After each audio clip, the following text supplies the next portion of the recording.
Saudara, mari kita lanjutkan pembahasan kita tentang dialog peradaban yang datang dari India, Tiongkok, ketemu dengan Tiongkok, dan bagaimana bisa sampai ke Jepang itu. Ya, ini menarik ini yang terjadi di Jepang ya. Di Jepang ada sebuah kuil yang bernama Eiheiji, Temple of the Eternal Peace. Kuil yang tempat untuk kedamaian abadi itu.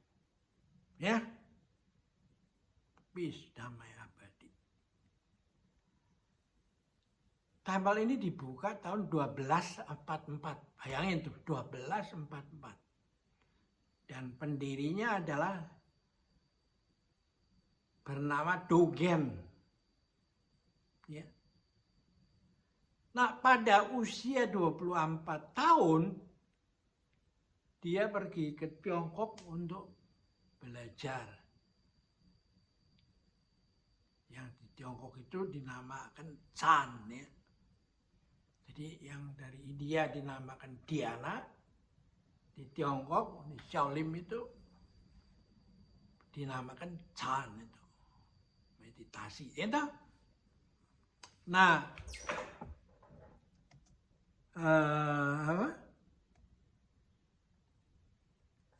usia 24 tahun dia belajar di Tiongkok. Jadi memang budaya Jepang itu basisnya adalah dari Tiongkok. Ya. Nah, di Tiongkok dia belajar Zen atau Chan, aliran Cao Tung itu, ya. Seperti dalam bahasa Jepang disebut Soto, ya toh. Nah, ternyata dia hanya tidak belajar pada Cao Tung atau Soto, aliran Soto, dia juga belajar dari Eisai, orang Jepang yang pergi ke Tiongkok tahun 1169. Ya.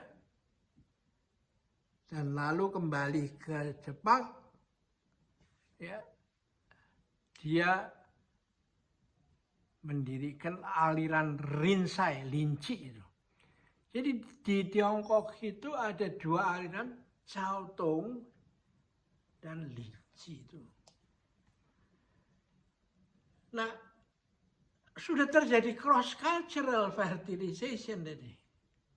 Jadi di Jepang itu menyatukan antara yang dari aliran Cao Tung di Tiongkok, dalam bahasa Jepang Soto, dan Linci yang dalam bahasa Jepang bernama Rinzai, ya. Nah, dari sinilah lahir kuil yang bernama Temple of Eternal Peace. Ya. Nah,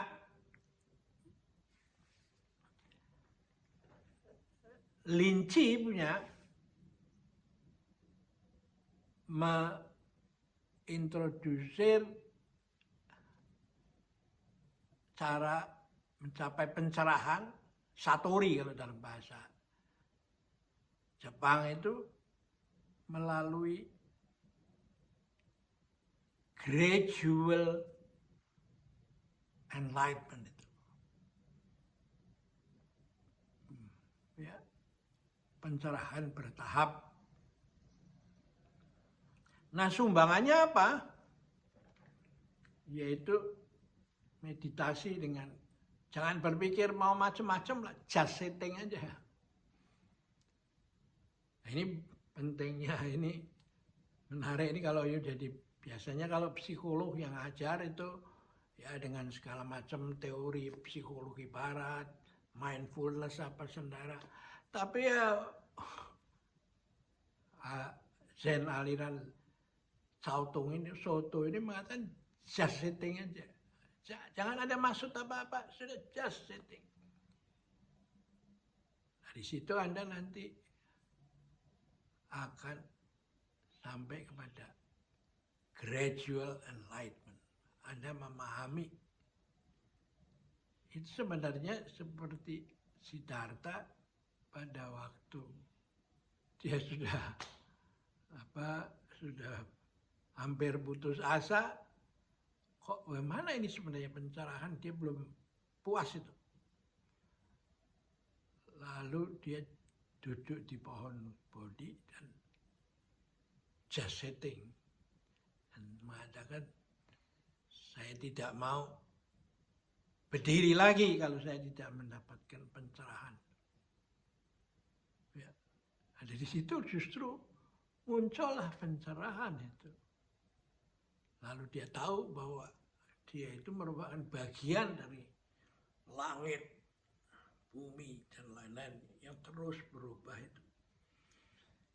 Karena itulah dia lalu sampai pada pemikiran anika dan ananta itu, ya. Jadi konsep daripada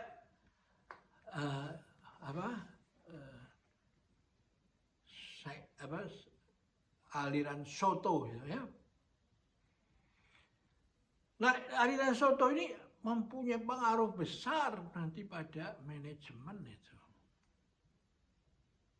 Sehingga dia bisa menjelaskan mengapa just hearing itu lebih penting daripada listening itu. Ya. Listening itu Anda fokus kepada objek yang Anda perhatikan. Tapi just hearing itu tidak punya maksud apa-apa. Ya. Tidak ada preference itu. Ya. Nah, di situ yang dipakai oleh Takuan Soho, mentornya Musashi,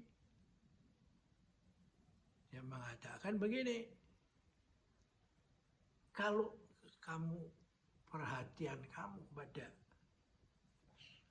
difokuskan kepada objek yang kau amati, maka yang lainnya menjadi tidak kelihatan. Tapi kamu just hearing, ya, maka kamu melihat keseluruhan itu. Nah, itu diperlukan oleh seorang samurai.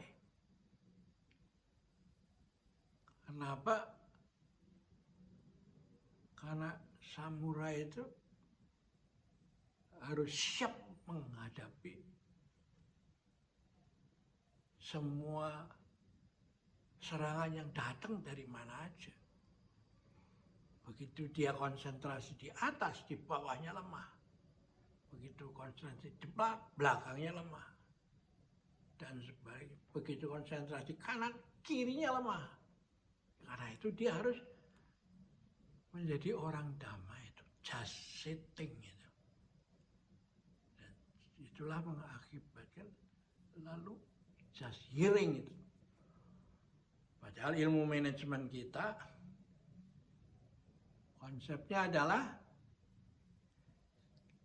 see, judge, and act gitu. Jadi see, judge, act itu see aja sudah terbatas. Pandangan mata kita terbatas. Tapi kalau hear itu tidak terbatas itu. Dia bisa mendengar sesuatu yang di luar yang kita hanya perhatikan itu aja. Misalnya ketika malam Yaudah ya, keheningan malam Anda diam. Kan Anda mendengar suara kereta api yang entah di mana itu.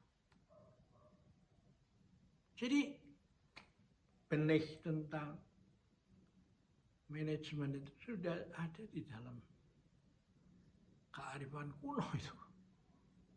Kan itu bagaimana ya bisa mengatakan bahwa masa depan itu meninggalkan yang lama itu. Ya. Dengan kemampuan Anda mengembangkan artificial intelligence, komputer yang sangat-sangat canggih, melebihi Semto atau bisa melihat 1/1000 triliun, tetap masih ada hidden connection yang belum bisa Anda temukan itu. Anda pada akhirnya, meskipun begitu hebatnya artificial intelligence, kita nggak usah takut. Tetap manusia mempunyai kemampuan yang lebih dari artificial intelligence buatan dari manusia itu sendiri. Oke, kita akhiri juga. Sampai jumpa lagi.